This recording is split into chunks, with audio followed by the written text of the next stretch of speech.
The number one rule on DraftKings is to be unique in tournaments. We'll build a team at the end, but here are the top 5 GPP plays for week 4. Let's start with Josh Allen and the quarterback position. He's 8,400 at Baltimore. They're actually road favorites in this one. But are people going to pay all the way up? I guess we have Jalen Hurts at kind of at that range finally too. He's 8,200. But it's an interesting spot, I think. This Buffalo and Baltimore game, I think, is super interesting in general. There are a couple of things we want to think about at quarterback. One, if we look at point per dollar scoring, typically the quarterback position is going to bring the best returns on our investment, especially the highest priced quarterbacks. And then secondly, everybody can only roster one quarterback. So ownership never gets so far out of hand that we have to worry about it too much. Obviously, we would love to have the 2% owned quarterback who can have a spiked week. But on a week like this, I'd be totally fine paying up for Josh Allen. And we also know people don't always know who to pair Josh Allen with, right? They'll kind of just pull the trigger on Steph Diggs. One of my biggest regrets last week was Josh Allen was talking on Thursday, Friday about all the pressure Miami brings and how they have to have a game plan ready specifically for that pressure. And I went back through their last 3 games against Miami, and he had put up, Zach Moss through the air, Cole Beasley through the air, Isaiah McKenzie through the air the previous 3 games. And Isaiah McKenzie made a lot of sense last week. And so, kind of getting that sense of where to go with Josh Allen can give us an edge.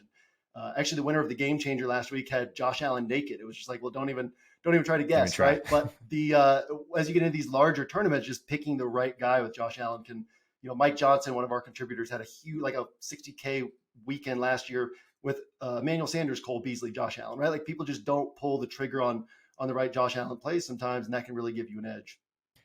Yeah, the Josh Allen stuff was interesting. Like you see the stat line, all the passing yards, and then all right, where's all my Steph Diggs stuff, man? Like we paid for the Stephon Diggs stuff, and it's not here. Everyone's upset. But yeah, I think Gabe Davis is one that we're gonna talk about here shortly, so I don't want to bury the lead on that. But yeah, sometimes just figuring out the guy outside of Stephon Diggs makes a ton of sense. This is one of those games I think that maybe there's a little bit. We talked about this with Reeves, so make sure you guys check out that video when we broke down that game a little bit deeper.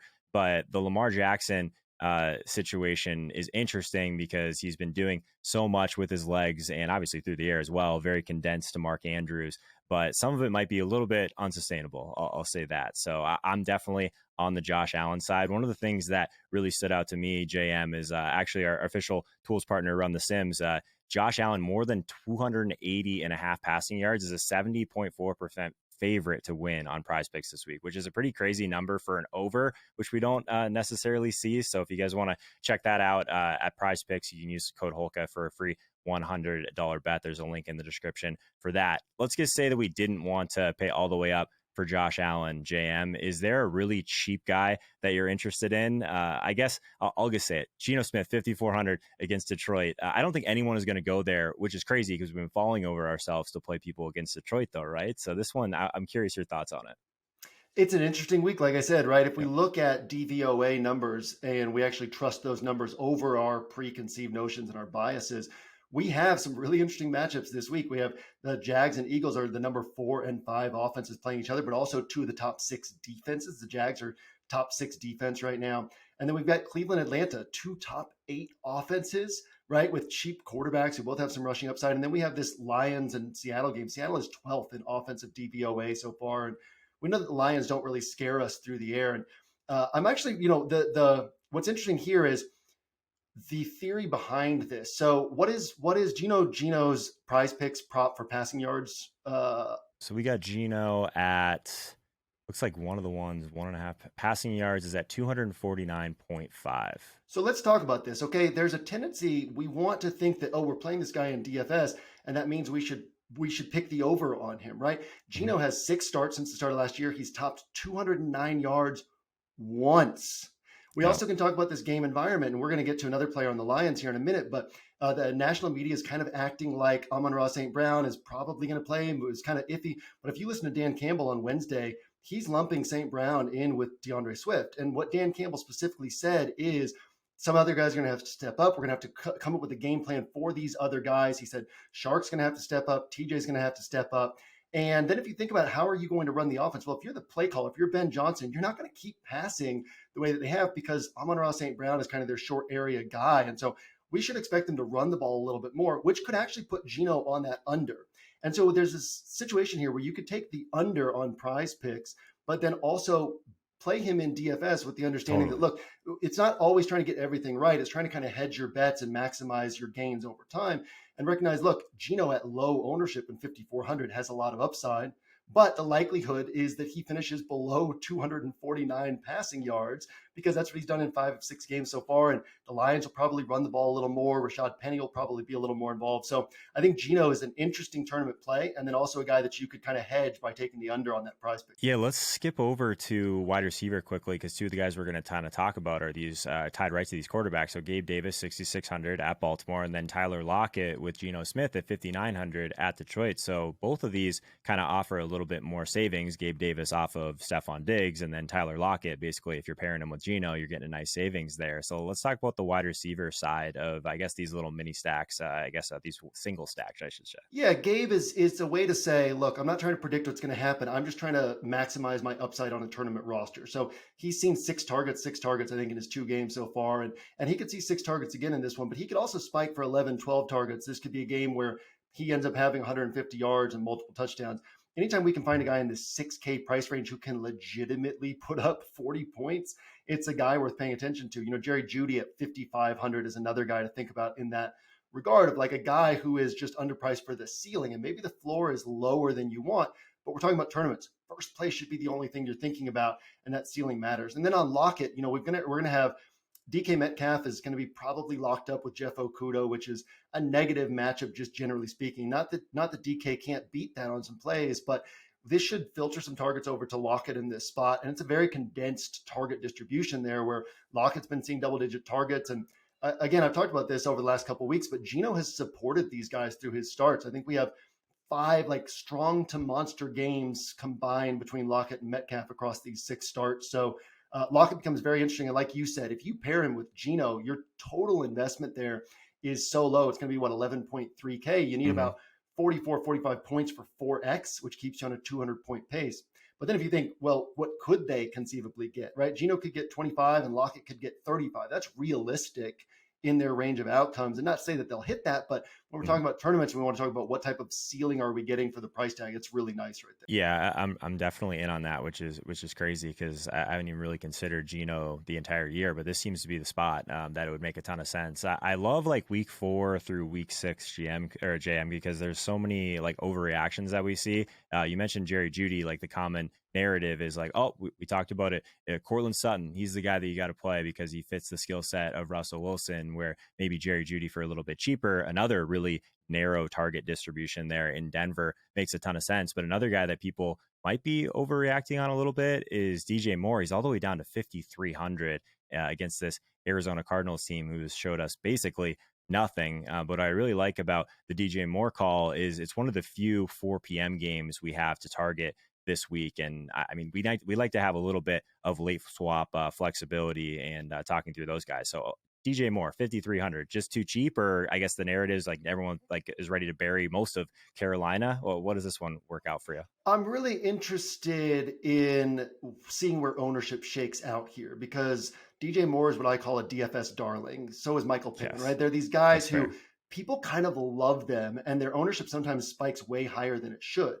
If DJ Moore is coming in, you know, at 15% ownership as we get closer to the weekend, he's a guy I'm not going to be super interested in because it's easy to paint the picture of him failing. But it's also a week where Christian McCaffrey looks really sweet at 8,700. And so if we have a week where Christian McCaffrey, it's all about the strategy in theory, right? The less we think about picks and the more we think about how we're outmaneuvering the field, the more money we're going to make over time. And Christian McCaffrey, if he ends up as the 20, 25% owned guy and DJ Moore is going overlooked, the leverage is just so strong where every point DJ Moore gets, he's taking away points from those Christian McCaffrey rosters as well, pushing you up the leaderboards, pulling them down the leaderboards. And so DJ Moore is on my list as like a total strategy play. He's a guy I rarely play just because he's typically owned over his standard range of productions. But he's, top 10 receiver in the NFL in terms of like yards over the last several years with horrible quarterback play year in and year out. And so, yeah, it's a really interesting spot if he goes overlooked this week. And like I said, he's a DFS darling. We could see him just kind of getting gassed up through the roof as the week goes on. But if he doesn't, he's definitely going to be on my condensed player pool this week. Yeah, I think one thing that I was kind of looking at too, like early ownership, looks like Curtis Samuel is going to draw a little bit of ownership in that range. So if we see a lot of Christian McCaffrey, a lot of Curtis Samuel, maybe going to these DJ Moore builds makes a ton of sense. So I'm with you on that. Before we circle back to the running back position, we actually scaled back videos across the board on this channel. And the reason for that is because I wanted to kind of talk through, or I guess spend more time on the premium newsletter. So there is a link in the description for a free 7-day trial for that if you haven't tried it yet. It's been a lot of fun. It's where I'm spending a lot of my time.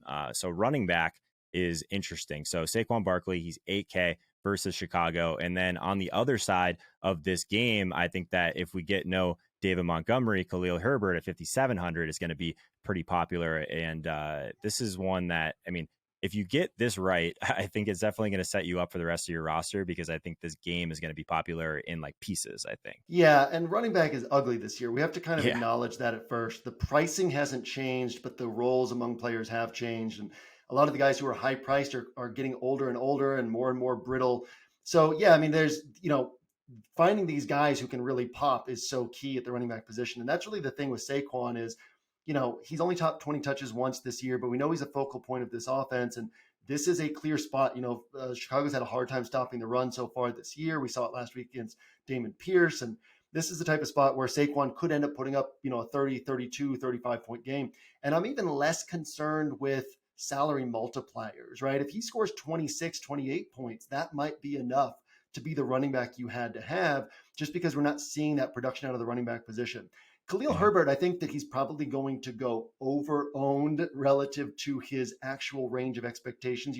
He doesn't catch many passes in this offense. They don't throw the ball a whole lot. So you're talking about a really popular yardage and touchdown back. And if we look at his game logs last year where he, quote, popped, right, and everyone was excited about his production, they still weren't scores that you had to have. In fact, they were lower than what you'd really want at his salary multiplier. That said, this is a position where you don't have to overthink things a lot, and it's totally fine. I mean, on paper, Khalil Herbert's one of the top plays this week, and so it's totally fine to just go there and say, look, I'll eat chalk in this spot and be different in other places. So to me, he's not a guy I'm scared to miss out on, because his chances of having that had-to-have-it game are relatively low. But he's also not a guy that I'm scared to play, just because it's like, well, look, he's going to get all the touches, and he scores one touchdown, and all of a sudden you've got 17, 18 points. And you're sitting pretty at this ugly running back position. Definitely. One guy that I want to ask you about, JM, because I'm never really quite sure what to do with Cordell Patterson. If we just look in the Sims, he's always like in the top 5 for optimal rate, just because he can get there in so many different ways, yet no one really wants to play him. This week in particular, like I still think that Mariota at that price point, Kyle Pitts is still getting love. Drake London's had a really good start to the year. So do we see CPAT end up going overlooked again? Like 6,500, it's interesting. But how do you think through this type of usage? It's so different than other players around the league. Yeah, and 10 carries a couple of weeks ago. And so you just never know what's going to happen. Listening to Arthur Smith, I mean, he really wants to emphasize Cordarrelle Patterson. Again, this is another guy who, what's his over under for total yards on PrizePicks? Somewhere around 60 yards. And I think it was 11 of the first 12 games or 10 of the first 12 games, something like that last year. He topped that number. 2 of the first 3 games this year, he's topped that number. And he trailed off late in the season last year. I mean, the guy's 31, 32 years old. That's going to happen. But it's early in the season. He's fresh. He's healthy. And they're emphasizing him in this offense. And this is a game with 2 offenses in the top 8 in DVOA early in the season. Now, these things change as the season moves along. That's very interesting to us. That should stand out to us. And both defenses are bottom 8, bottom 9 in defensive DVOA. Cleveland has not been good against the run so far. Clowney is banged up. It doesn't look like Myles Garrett is going to play this week. I think Denzel Ward is trending toward being out this week as well. And so it's just a really interesting spot where this could be, right? Vegas is telling us that this could be the game of the week. The over-under is there. The point total is there. And people are going to be concerned to kind of attack this game as such. The DVOA numbers are there. And I'll keep this tight, but I always remember when I entered MLB DFS, I knew the Red Sox really well, but didn't know the other 29 teams. And so I relied on the metrics. And every day I would be like, what are you guys doing playing this guy, this guy, this guy? The numbers don't line up here, but it was because these people had been playing for multiple years. They knew these players. They had their preconceived notion about these players. If you were playing NFL DFS for the first time ever this year, this game would be one that you would be attacking heavily, and Cordell Patterson would be a guy you'd be on. And yeah, I mean, I think that he's in this weird pricing range where you're trying to get above it or below it. A couple weeks ago, I was interested in him, and one of our contributors on OWS was like, yeah, but CPAT can't really produce a had-to-have-it game. And I was like, yeah, you're right. And then the more I thought about it, it's like, Yeah, but no running backs are producing that right now, right? So if he Yeah. gets you 20 to 25 points, I mean, you're sitting pretty. And I think that over bet on him is beautiful. I got it at 53.5 earlier in the week, and it's been climbing since then. But Yeah. yeah, I mean, it's a high percentage play, in my opinion, compared to what else is available at the position. Yeah, there's actually a couple of the CPAT ones that are standing out, and even just like the top 10 right now. So fantasy score over 13, and then over on 43.5 rushing yards looks pretty good. 70+% favorite to win currently on those. But let's touch on tight end quickly, and then we'll build a lineup, JM. So let's start with Pat Fryermuth. He's 4,200 versus the Jets, and then also let's rope TJ Hawkinson in here at 4,100 because I think that's going to be a really big decision point for a lot of people. It's like this range of like the tight end salary spectrum. Yeah, TJ is if I'm putting myself in a coach's shoes and St. Brown's out, how am I going to move the ball? Well, the Lions like to kind of get these dark plays over the middle of the field, and DJ Shark's not going to do that. Josh Reynolds is probably not going to do that. Quintez Cephas is probably not going to do that.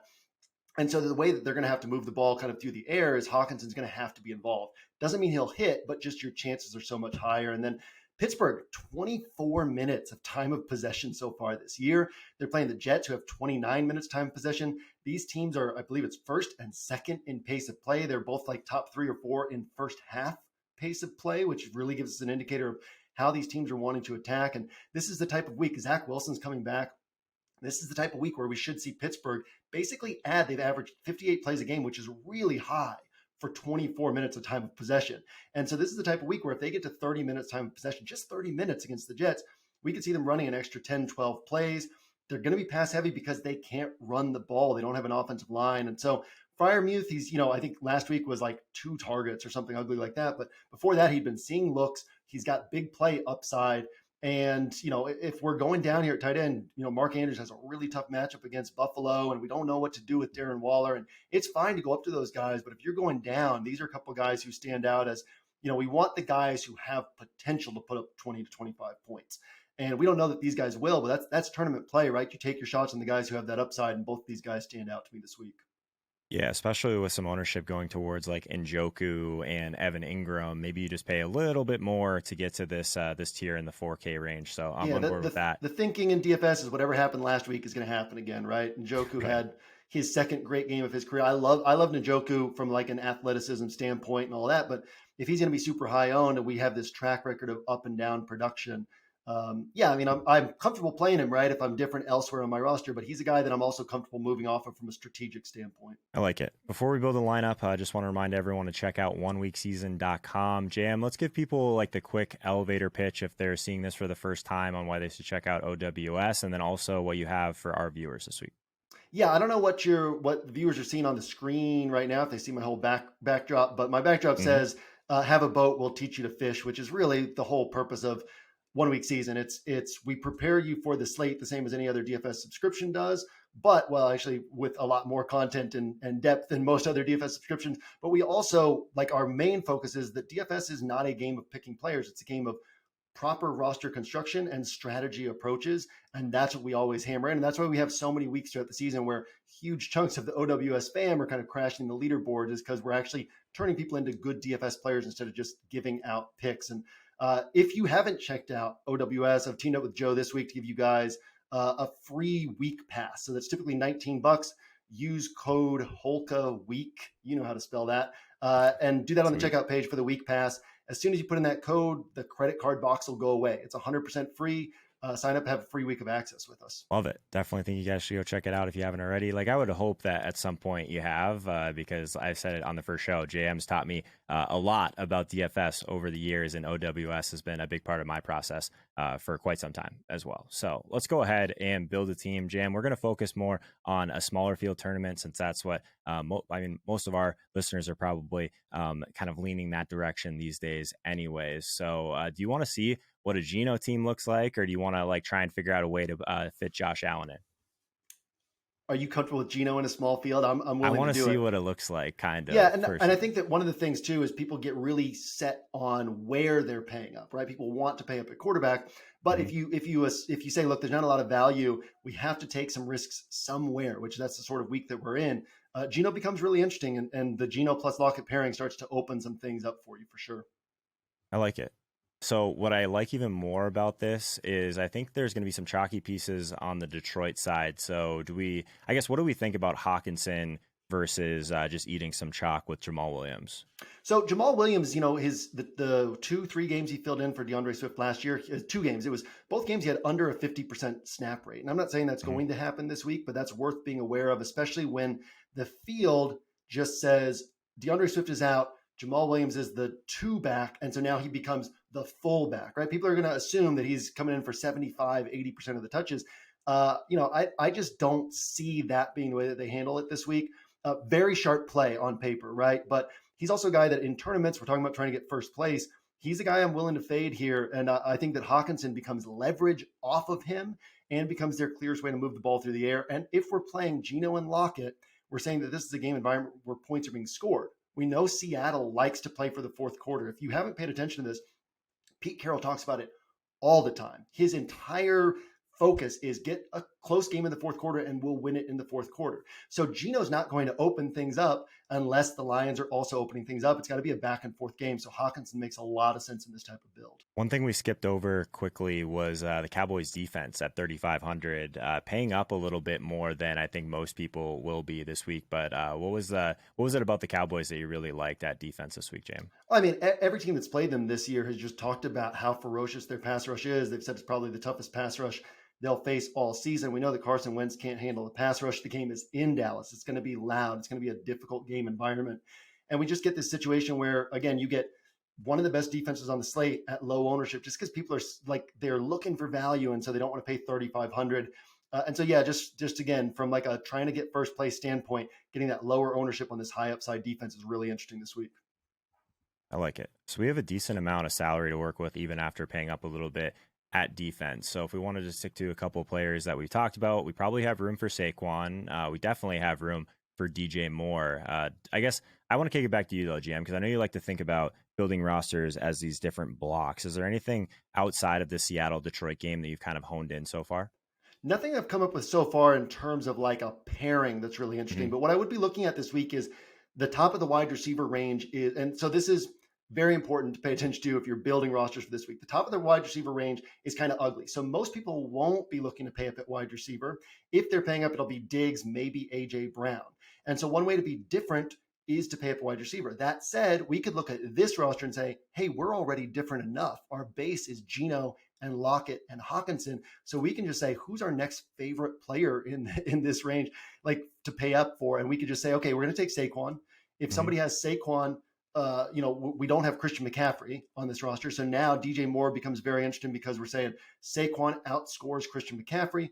DJ Moore gets those points. And it's not that we're predicting that. I like that. It's just that we're saying, what's our clearest path to first place? Our clearest path to first place with Saquon is for Christian McCaffrey to disappoint. And if Christian McCaffrey disappoints, hopefully we get those DJ Moore points as well. Yeah, and if CMC disappoints, hopefully Saquon ends up having like that blow up spot and he really separates from the CMC people. So yeah, I think that makes total sense. So 5,900, we need a running back, a wide receiver, and a flex. So there's still a decent amount of salary to work with here, GM. I like what Geno gets us to. I'll say that.